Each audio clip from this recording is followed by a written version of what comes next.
अस्सलाम वालेकुम जी। हमारे 9th class physics chapter number 5 के लेक्चर चल रहे हैं और आज का हमारा टॉपिक है एक्सरसाइज न्यूमेरिकल। पिछले लेक्चर में हमने फर्स्ट 6 न्यूमेरिकल सॉल्व किए थे, तो आज हम न्यूमेरिकल नंबर 7 सॉल्व करेंगे। और न्यूमेरिकल नंबर 7 में है a girl is swinging on a swing. एक गर्ल है जो झूले पर झूल रही है। At the lowest point of her swing, उसके झूले का जो लोएस्ट पॉइंट है या लोएस्ट पॉइंट पर she is 1.2 meter from the ground.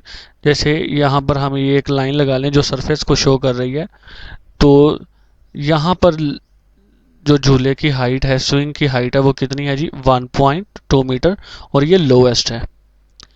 Eight the highest point she is 2 meter from the ground. फिर वो अपने हाईएस्ट पॉइंट पे जाती है जहाँ पर उसकी हाइट कितनी आ जाती है 2 मीटर। तो जब वो ज़मीन के करीब तरीन है यानी कि लोवेस्ट पॉइंट है स्विंग का, वहाँ पर हाइट है जी 1.2। जब वो अपने मैक्सिमम हाइट पे चली जाती है वहाँ पर हाइट है जी इसकी 2 मीटर। तो जो लोवेस्ट पॉइंट वाले को हम एच आई कहेंगे, इनिशियल हाइट कहेंगे, और मैक्सिमम वाले को फाइनल हाइट कहेंगे। तो असल हाइट कितनी आई जो उसने स्विंग के दौरान हासिल की, वो फाइनल में से इनिशियल को माइनस कर देंगे। तो 2 में से 1.2 को माइनस कर देंगे तो आ जाएगा 0.8 मीटर। तो लड़की ने असल जो हाइट गेन की है वो की है 0.8 meter. What is her maximum velocity and where. उस लड़की की झूला झूलते हुए मैक्सिमम वेलोसिटी कितनी होगी और कहाँ पर होगी, तो ये हमने फाइंड करना है जी। हाईएस्ट पॉइंट के ऊपर all energy is potential energy. Highest point के ऊपर सारी की सारी एनर्जी पोटेंशियल एनर्जी होती है, और यहाँ पर क्योंकि झूला रुक जाता है तो यहाँ पर काइनेटिक एनर्जी ज़ीरो होगी। और इसी तरह जब लोएस्ट पॉइंट होता है तब वो सारी की सारी एनर्जी काइनेटिक एनर्जी होती है और वहाँ पर पोटेंशियल एनर्जी ज़ीरो होती है। According to law of conservation of momentum, momentum के कंजर्वेशन के कानून के मुताबिक पोटेंशियल एनर्जी लॉस्ट होगी, जो यानी झूला झूलते हुए जो पोटेंशियल एनर्जी लॉस्ट होगी, यानी इस पॉइंट से ऐसे काइनेटिक सेंटर वाले पॉइंट की तरफ आते हुए जो पोटेंशियल एनर्जी लॉस होगी वो इक्वल होगी काइनेटिक एनर्जी जो गेन होगी। तो पोटेंशियल एनर्जी इक्वल होगी काइनेटिक एनर्जी के। तो पोटेंशियल एनर्जी का फार्मूला है जी mgh और काइनेटिक एनर्जी का है 1/2 mv का स्क्वायर। यहाँ पे m से कैंसिल हो जाएगा तो पीछे बच गया gh is equal to 1/2 v का स्क्वायर। तो हमने v फाइंड करना है जी। 2 इस तरफ डिवाइड हो रहा है, gh की तरफ जाके मल्टीप्लाई हो जाएगा। वैल्यूज पुट करेंगे, g की वैल्यू 10, h की वैल्यू 0.8 हम पीछे निकाल चुके हैं। इन तीनों और 2 को भी साथ मल्टीप्लाई करेंगे तो ये आ जाएगा 16। हमें v चाहिए, तो v हासिल करने के लिए आपको दोनों तरफ स्क्वायर रूट लेना पड़ेगा। तो वेलोसिटी आ जाएगी 4 मीटर पर सेकेंड। यानी कि झूला ये कौन सी वेलोसिटी आई जो कि इसकी जो मैक्सिमम वेलोसिटी होगी तो वो कहाँ पर होगी, उसके सेंटर वाले पॉइंट पर होगी। तो यहाँ पर इसकी मैक्सिमम काइनेटिक मैक्सिमम जो वेलोसिटी है वो कितनी हो जाएगी, वो 4 मीटर पर सेकेंड स्क्वायर होगी। और वो मैक्सिमम वेलोसिटी किस पॉइंट पर होगी, लोएस्ट पॉइंट के ऊपर होगी, क्योंकि उस लोएस्ट पॉइंट पर झूला तेज़ी से गुजरेगा तो यहाँ पर इसकी मैक्सिमम वेलोसिटी होगी, और जो हाईएस्ट पोजीशन है वहाँ पर इसकी वेलोसिटी ज़ीरो हो जाएगी। अब चलते हैं जी नेक्स्ट न्यूमेरिकल की तरफ जो कि है 5.8। A person pushes a lawn mower with a force of 50 Newton. एक पर्सन है जो घास काटने वाली मशीन को पुश कर रही है, कितनी फोर्स के साथ, 50 न्यूटन के साथ, और वो एंगल बना रही है 45 का with the horizontal. If the mower is moved through a distance of 20 meter. अगर मोवर कितना फासला तय करता है फोर्स के पुश करने से, 20 मीटर, तो आप फाइंड करें how much work is done, कितना वर्क हुआ। तो फोर्स 50 न्यूटन है जी, एंगल 45 है, डिस्टेंस 20 कवर हुआ है, तो वर्क फाइंड करना है। तो यहाँ पर एंगल के होने की वजह से वर्क का फार्मूला जो यूज़ होगा वो एफ एस कॉस थीटा होगा। तो एफ की वैल्यू 50, एस की वैल्यू 20, कॉस ट्रिग्नोमेट्रिक रेशियो है, और एंगल की वैल्यू 45। 20 और 50 को मल्टीप्लाई करें 1000 आ जाएगा। कॉस 45 कैलकुलेटर में निकालें तो 0.7071 आ जाएगा। इसको जब 1000 से मल्टीप्लाई करेंगे तो ये आ जाएगा 707 जूल। तो कितना वर्क कर होगा जी, 707 जूल होगा। नेक्स्ट है जी 5.9 कैलकुलेट द वर्क डन। आपने वर्क फाइंड करना है। Pushing a 5 kg box up a frictionless inclined plane 10 meter long आपने पुश करना है एक बॉक्स को जो कि 5 kg है, यानी ये एक बॉक्स आपको दिखाया गया है जिसका मास 5 kg है। ये एक फ्रिक्शनलेस इंक्लाइन प्लेन के ऊपर है, ये एक इंक्लाइन प्लेन है, ये इसके ऊपर है और वो 10 मीटर लॉन्ग है, यानी टोटल फासला जो है या टोटल लेंथ कह रहे हैं, टोटल फासला जो बॉक्स ने कवर करना है वो 10 मीटर है। और वो हॉरिजॉन्टल के साथ इंक्लाइन प्लेन एंगल बना रहा है थीटा 30 का, यानी 30 का एंगल है। तो हमारे पास मास 5 kg है, डिस्टेंस 10 मीटर है और एंगल थीटा है। मालूम क्या करना है जी, वर्क डन, कि कितना वर्क करना पड़ेगा इस बॉक्स को इस इंक्लाइन प्लेन के ऊपर पुश करने पर, और पुश करके ले जाना कहाँ पर है, मैक्सिमम हाइट तक लेके जाना है। तो वर्क का फार्मूला क्या है जी, F मल्टीप्लाई बाय एस। अब हमारे पास दो चीज़ें, एक F है और एक S है। S तो है हमारे पास 10, लेकिन F हमारे पास नहीं है, यानी कि वो फोर्स हमने फाइंड करनी है कि वो कितनी फोर्स लगानी पड़ेगी इस बॉक्स को पुश करने के लिए। और इस बॉक्स को पुश करने के लिए हमें उतनी ही फोर्स लगानी पड़ेगी जितना उसका वेट होगा, और वेट किसके इक्वल होता है, mg के। तो यहाँ पर इसका जो वेट है वो डाउनवर्ड एक्ट कर रहा है, ये वेट है जी। फिर हमने यहाँ पर वेट के दो कंपोनेंट्स निकाले, एक वेट का कंपोनेंट्स mg cos थीटा और एक कंपोनेंट mg sin थीटा। तो आप जानते हैं कि यहाँ पर जो बॉक्स है वो ऊपर की तरफ जाएगा, तो फिर हमें वेट का कौन सा कंपोनेंट लेना पड़ेगा, हमें वेट का जो कंपोनेंट सेलेक्ट करना है वो है mg sin थीटा। तो यहाँ पे फोर्स W के इक्वल, W mg के इक्वल, और यहाँ पर हमने वेट का कौन सा कंपोनेंट सेलेक्ट किया, mg sin थीटा, क्योंकि फोर्स की डायरेक्शन में या डिस्टेंस की डायरेक्शन में जो वेट का कंपोनेंट एक्ट हो रहा होगा वो होगा mg sin थीटा। तो यहाँ पर हम फोर्स के लिए जो कंपोनेंट सेलेक्ट करेंगे वो mg sin थीटा होगा। तो आप अपने फार्मूले में ये वैल्यूज पुट कर देंगे वर्क वाले में, तो f की जगह पर आ गया mg sin थीटा और s एज इट इज़। फिर से आपको बता दें कि यहाँ पर उस बॉक्स को ऊपर की तरफ पुश करने के लिए हमें फोर्स लगानी पड़ेगी, और फोर्स कितनी लगानी पड़ेगी, जितना उस बॉक्स का वेट है, और वेट किसके इक्वल होता है जी, mg के। अब हमने जो डिस्टेंस कवर हो रहा है वो इंक्लाइन प्लेन पर हो रहा है, तो हमें वेट का वही कंपोनेंट सेलेक्ट करना है जो इंक्लाइन प्लेन की तरफ है। तो वो वेट का कौन सा कंपोनेंट है, mg sin थीटा। तो यहाँ पर हमने फोर्स को रखना है mg sin थीटा, ऐसे एज इट इज आ जाएगा। तो फार्मूले में वैल्यूज पुट करते हैं जी, m की जगह पर 5, g की जगह पर 10, साइन ट्रिग्नोमेट्रिक रेशो, थीटा की वैल्यू 30 और s की वैल्यू 10। इन तीनों को मल्टीप्लाई कर देंगे जी, इस 10 को इस 5 और 10 के साथ, तो ये आ जाएगा जी 500। फिर हम साइन थीटा ट्रिग्नोमेट्रिक कैलकुलेटर से निकालेंगे, 0.5 आ जाएगा, और 500 को 0.5 से मल्टीप्लाई करेंगे तो 250 जूल आ जाएगा। यानी इस बॉक्स को इंक्लाइंड प्लेन के ऊपर पुश करने के लिए हमें 250 जूल वर्क करना पड़ेगा। इसी न्यूमेरिकल का सेकंड पार्ट है जिसमें भी हमने वर्क डन ही फाइंड करना है। यहाँ पर क्या किया जाए, lifting the box vertically upward, यहाँ पर लिफ्ट करना है बॉक्स को सीधा ऊपर की तरफ, from the ground to the top of the incline plane के टॉप पर, यहाँ पर तक आपने उसको लेके आना है। लेकिन यहाँ पर अब हमने इंक्लाइन प्लेन के ऊपर पुश नहीं करना, बल्कि इसको सीधा ऊपर की तरफ उठाना है। तो हमारा जो वर्क होगा इसको सीधा ऊपर उठाने के लिए वो किसके इक्वल होगा जी, पोटेंशियल एनर्जी के इक्वल, और पोटेंशियल एनर्जी किसके बराबर होती है, mg h के।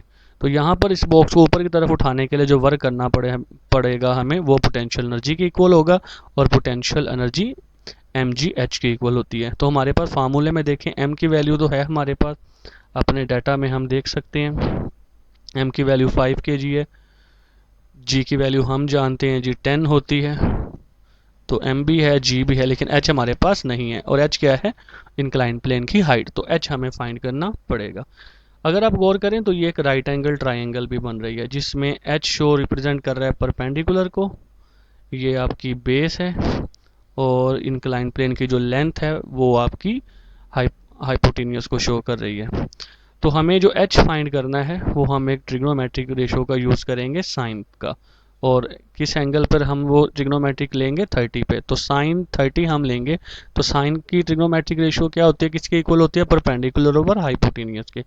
तो साइन थीटा यानी साइन 30 ये होगा परपेंडिकुलर ओवर हाइपोटेनियस, और परपेंडिकुलर किसके इक्वल है, h के, और हाइपोटेनियस किसके इक्वल है, 10 के। तो हमें यहाँ से h फाइंड करेंगे हम, तो 10 यहाँ पर डिवाइड हो रहा है, साइन 30 की तरफ जाके मल्टीप्लाई हो जाएगा, इस तरफ h रह जाएगा, साइन 30 कैलकुलेटर में लेंगे 0.5 आएगा, 0.5 को 10 से मल्टीप्लाई करेंगे तो आपकी जो हाइट आएगी वो 5 मीटर आएगी।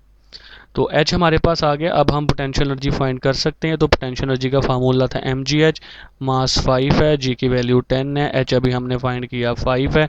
इन तीनों को मल्टीप्लाई करेंगे तो यहाँ पर भी जो एनर्जी आएगी वो यानी वर्क आएगा वो 250 जूल आएगा। यानी कि इस बॉडी को ऊपर की तरफ उठाने के लिए जो हमें वर्क करना पड़ेगा वो 250 जूल होगा। नेक्स्ट हमारा न्यूमेरिकल है जी 5.10। अ बॉक्स ऑफ मास 10 kg, एक 10 kg का मास है जी, बॉक्स का मास है। Is pushed up along a ramp, एक रैंप के ऊपर उसको पुश करना है। 15 मीटर, 15 मीटर लॉन्ग है जी रैंप। रैंप वैसे ही जैसे ढलवान होती है, घरों के बाहर भी बनाया जाता है। With the force of 80 newton, 80 newton की फोर्स लगाई जा रही है। If the box raises up height of 5 meter, अगर वो जो बॉक्स है रैंप के ऊपर मूव करके हाइट 5 मीटर तक वो गेन कर लेता है तो what is the efficiency of the system, उस सिस्टम की एफिशिएंसी बताएं। तो एफिशिएंसी परसेंटेज में फाइंड करनी है। तो एफिशिएंसी ऑफ परसेंटेज का फार्मूला होगा जी output over input multiply by 100। तो हमने यहाँ से डाटा से दो चीज़ें पहले फाइंड करनी है, एक आउटपुट और एक इनपुट। आउटपुट क्या होता है जी, कारामद वर्क होता है जो आपकी इनपुट के नतीजे में होता है, यानी कि आउटपुट होने वाला काम है या रिक्वायर काम है। तो आउटपुट यहाँ पर उस बॉक्स को उठाना है तो उस बॉक्स में जो एनर्जी होगी वो किसके इक्वल होगी, ग्रेविटेशनल पोटेंशियल एनर्जी के। और ग्रेविटेशनल पोटेंशियल एनर्जी किसके बराबर होती है जी, mgh, यानी कि पोटेंशियल एनर्जी का फार्मूला है mgh। तो यहाँ पर जो हमारी आउटपुट है वो ग्रेविटेशनल पोटेंशियल एनर्जी के बराबर होगी और वो बराबर होगा mgh के। तो m की वैल्यू भी 10 है, g की वैल्यू भी 10 है, h की वैल्यू 5 है। तीनों को मल्टीप्लाई कर दें तो हमारे पास जो आउटपुट आएगी वो 500 जूल आएगी। यानी यहाँ पर जो काम होने के लिए एनर्जी यूज़ हो रही है वो 500 जूल है। और दूसरी चीज़ हमें इनपुट चाहिए। इनपुट होता है जी किया गया काम, वर्क। तो वर्क का फार्मूला है जी F मल्टीप्लाई बाय एस। तो फोर्स की वैल्यू 80 है जी, एस की वैल्यू हमारे पास डाटा में 15 है। 80 मल्टीप्लाई बाय 15 1200 जूल आ जाएगा। तो यहाँ पर जो इनपुट है यानी कि जो एनर्जी दी जा रही है काम करने के लिए वो 1200 जूल है। तो अब हमारे पास एफिशिएंसी के लिए आउटपुट और इनपुट दोनों आ चुकी हैं। तो आउटपुट की वैल्यू 500 थी, इनपुट की वैल्यू 1200 थी। इनको डिवाइड करके जब आप 100 से मल्टीप्लाई कर देंगे तो ये आ जाएगा 41.7%। यानी ये जिस सिस्टम से काम लिया जा रहा है उसकी एफिशिएंसी है 41.7%।